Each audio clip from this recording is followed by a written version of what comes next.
तो आज हम भारत के भूगोल की परतों को खोलने जा रहे हैं। सोचिए एक देश जिसके एक कोने में सूरज उगने के मतलब लगभग 2 घंटे बाद दूसरे कोने में सुबह होती है। हाँ, ये बात तो है। फिर भी सबकी घड़ियां एक ही टाइम दिखाती हैं और वो एक लाइन कर्क रेखा वो देश को जैसे आधा आधा बांट देती है। बिल्कुल। ये सिर्फ नक्शे की बातें नहीं है ना, ये वो चीजें हैं जो भारत की पहचान, यहाँ के मौसम और दुनिया में इसकी जगह तय करती हैं। सही कहा, ये बहुत फंडामेंटल चीजें हैं।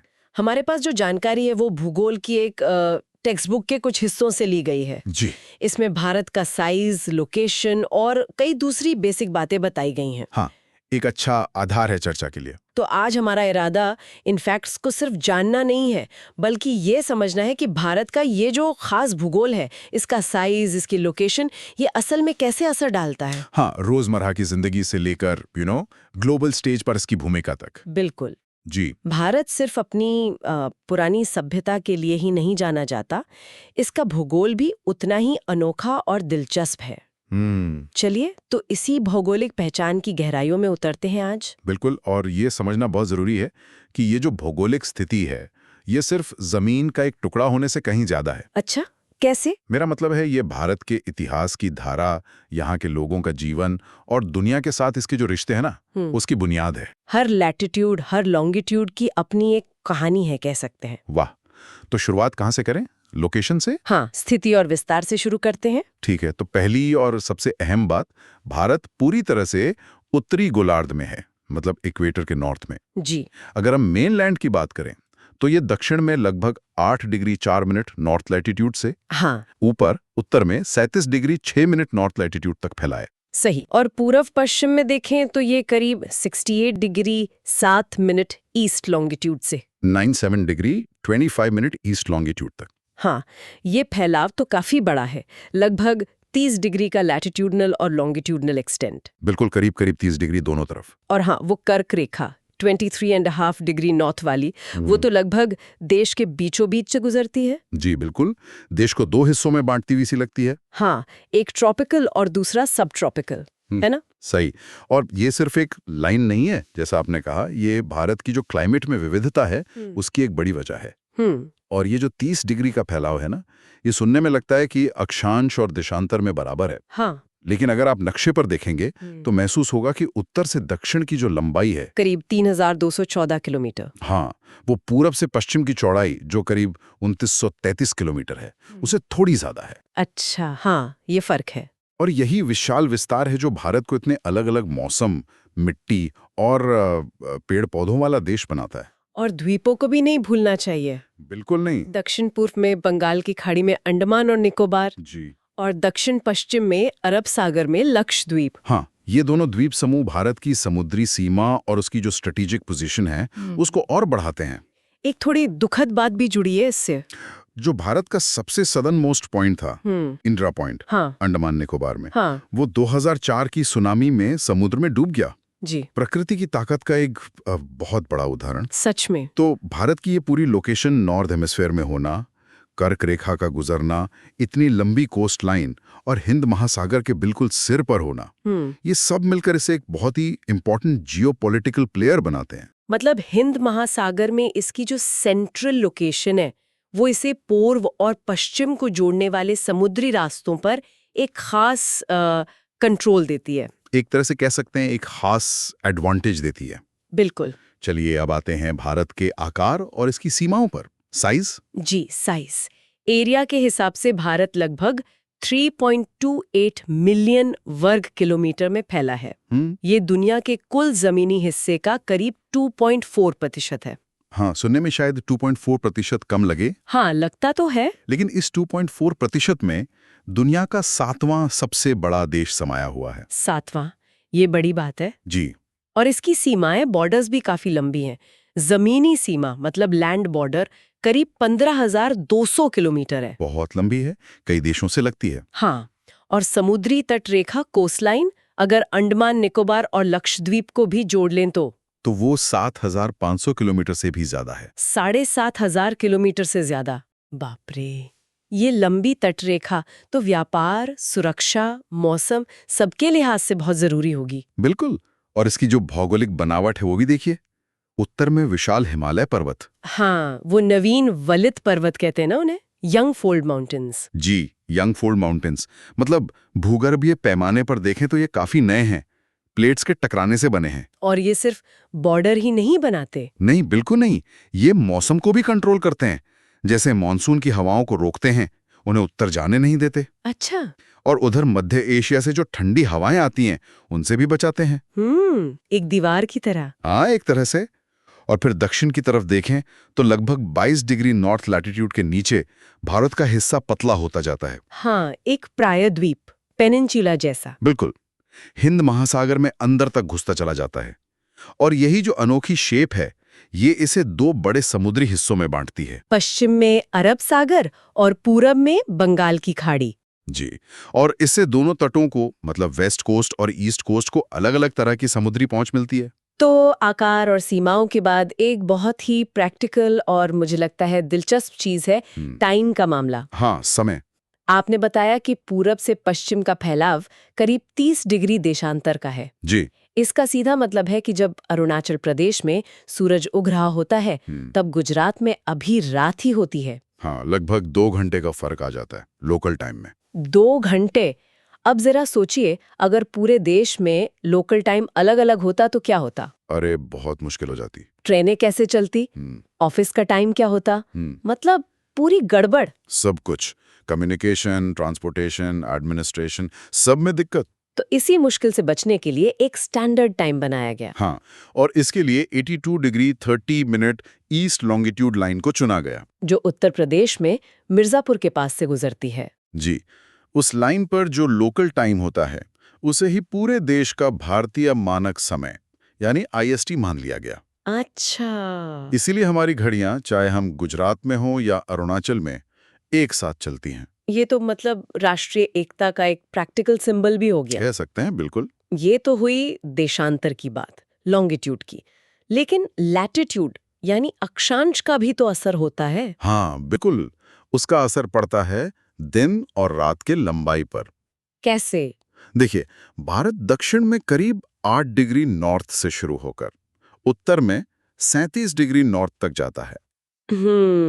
इसका मतलब है कि जैसे जैसे हम इक्वेटर से दूर जाते हैं, यानी दक्षिण से उत्तर की ओर, हाँ, दिन और रात की अवधि के बीच का जो अंतर है वो बढ़ता जाता है। ओके। यही वजह है कि अगर आप दक्षिण में कन्याकुमारी में हो तो वहां दिन और रात लगभग बराबर महसूस होते हैं, मतलब उनमें ज्यादा फर्क नहीं लगता। अच्छा। लेकिन अगर आप उत्तर में जाएं, जैसे कश्मीर या लद्दाख, तो वहां गर्मियों में दिन बहुत लंबे होते हैं। हाँ, सुना है। और सर्दियों में रातें बहुत लंबी होती हैं। ये फर्क बिल्कुल साफ महसूस होता है। तो ये दिखाता है कि लैटिट्यूड कैसे हमारे रोज के अनुभव को बदल देता है। एकदम। ये अक्षांश और देशांतर की रेखाएं सिर्फ नक्शे पर नहीं हैं, ये हमारे जीवन पर सीधा असर डालती हैं। वाकई दिलचस्प है ये। अब थोड़ा बड़े पिक्चर में देखते हैं, भारत और दुनिया। इसकी लोकेशन की स्ट्रेटेजिक इम्पोर्टेंस क्या है? देखिए, भारत की लोकेशन रणनीतिक रूप से बहुत ही महत्वपूर्ण है। ये एशिया में पूर्व और पश्चिम एशिया के बिल्कुल बीच में है। जैसे एशिया महाद्वीप का दक्षिणी एक्सटेंशन हो। हाँ, बिल्कुल। और नीचे विशाल हिंद महासागर। इसका मतलब ये हुआ कि जो समुद्री रास्ते हिंद महासागर से होकर गुजरते हैं, हाँ, ट्रांस इंडियन ओशन रूट्स जिन्हें कहते हैं, जो यूरोप को पूर्वी एशिया से जोड़ते हैं, जी, वो भारत के काफी करीब से निकलते हैं। अच्छा। और इसमें दक्षिण का जो पठारी हिस्सा है, डेक्कन प्लेटो, हाँ, दक्कन का पठार, उसकी भूमिका भी खास है। वो पठार समंदर में हिंद महासागर में आगे तक निकला हुआ है। इसके कारण क्या होता है कि भारत का जो पश्चिमी तट है, वेस्ट कोस्ट, वो वेस्ट एशिया, अफ्रीका और यूरोप से आसानी से जुड़ पाता है। ओके। और जो पूर्वी तट है, ईस्ट कोस्ट, वो साउथ ईस्ट एशिया और ईस्ट एशिया के देशों के साथ नजदीकी संपर्क बनाता है। तो ये भौगोलिक बनावट सदियों से ट्रेड और कल्चरल एक्सचेंज का बेस रही होगी। बिल्कुल, हजारों सालों से। एक और बात जो गौर करने लायक है, हिंद महासागर में किसी और देश की कोस्टलाइन इतनी लंबी नहीं है जितनी भारत की है। सच में? जी, और शायद यही एक बड़ी वजह है, ये कोई संयोग नहीं है, कि इस महासागर का नाम हिंद महासागर यानी इंडियन ओशन पड़ा। वाह, ये तो भारत की ऐतिहासिक और भौगोलिक इम्पोर्टेंस को दिखाता है। बिल्कुल। और व्यापार मार्गों की बात चल रही है तो स्वेज नहर का खुलना, वो भी तो एक बड़ा टर्निंग पॉइंट था। हाँ, 1869 में। बहुत बड़ा मोड़ था वो। उससे तो भारत और यूरोप के बीच का समुद्री रास्ता कहते हैं लगभग 7,000 किलोमीटर कम हो गया। जी, 7,000 किलोमीटर। आप सोच सकती हैं कि इसने व्यापार और संपर्क की स्पीड को कितना बदल दिया होगा। एकदम से, मतलब दुनिया जैसे छोटी हो गई। हाँ, और इसने भारत को यूरोपियन बाजारों और ताकतों के और भी करीब ला दिया, जिसके अपने फायदे भी हुए और आगे चलकर कुछ नुकसान भी। खैर, दुनिया से भारत के संपर्क की बात चल रही है तो ये भी जानना जरूरी है कि ये कनेक्शन कोई नए नहीं है। नहीं, बिल्कुल नहीं, सदियों पुराने हैं। लेकिन दिलचस्प बात यह है कि जमीनी रास्ते मतलब लैंड रूट्स समुद्री रास्तों से कहीं ज्यादा पुराने बताए जाते हैं। हाँ, ये बात सही है। उत्तर में जो पहाड़ हैं, उनमें जो दर्रे हैं, पासेस, जैसे खैबर पास, हाँ, खैबर दर्रा और भी कई, वो प्राचीन काल से यात्रियों, व्यापारियों और यहाँ तक कि विचारों के आने जाने का जरिया रहे हैं। जबकि जो विशाल समंदर थे, उन्होंने लंबे समय तक यात्रा को बहुत मुश्किल और लिमिटेड बनाए रखा। तो मतलब शुरू में ज्यादातर लेन देन जमीन के रास्ते ही हुआ। हाँ, मुख्य रूप से। और इस लेन देन में सिर्फ चीजें ही नहीं गईं। हाँ, मसाले, कपड़े वगैरह तो गई। हाँ, वो तो गई। मसाले, मलमल का कपड़ा और भी कीमती सामान भारत से बाहर गया। लेकिन विचार भी गए, आइडियाज। बिल्कुल, जैसे उपनिषद और रामायण की कहानियां, पंचतंत्र की कथाएं। हाँ, पंचतंत्र तो बहुत फेमस हुई बाहर। जी, और भारत की जो अंक प्रणाली थी, नंबर्स, खासकर जीरो और डेसिमल सिस्टम, जिसे हम अरबी अंक कहते हैं, हाँ, पर वो असल में यहीं से गया। हाँ, यहीं से अरब होते हुए यूरोप पहुंचा।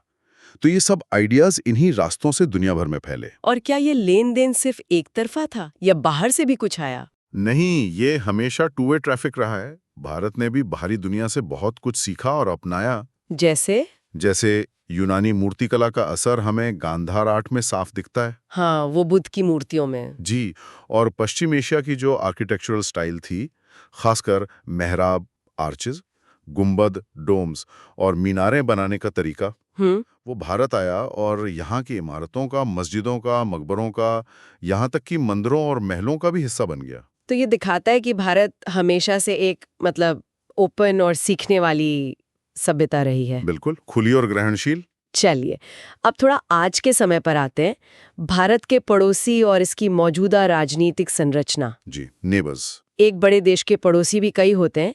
जमीनी पड़ोसी कौन कौन है? जमीनी सीमाओं पर देखें तो नॉर्थ वेस्ट में पाकिस्तान और अफगानिस्तान, उत्तर में चीन, तिब्बत वाला क्षेत्र, नेपाल और भूटान, ठीक है, और पूर्व में म्यांमार और बांग्लादेश। ओके।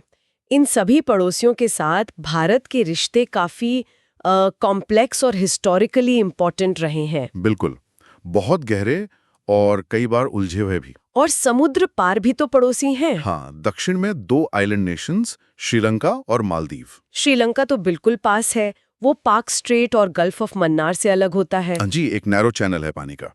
और मालदीव थोड़ा और दक्षिण में है, लक्षद्वीप के साउथ में। अच्छा, अब अगर देश के अंदर की बात करें, एडमिनिस्ट्रेटिव स्ट्रक्चर। हाँ, तो जैसा सोर्स में बताया गया है, अभी भारत में 28 राज्य और 8 केंद्र शासित प्रदेश हैं। 28 राज्य जी, और 8 यूनियन टेरिटरीज। जी, ये विशाल देश इतनी विविधताओं से भरा है और ये राज्य और केंद्र शासित प्रदेश एक तरह से उसी विविधता को मैनेज करते हैं, दर्शाते हैं। और दक्षिण एशिया के नक्शे पर देखें तो भारत अपनी सेंट्रल लोकेशन और साइज के वजह से सबसे अलग ही दिखता है।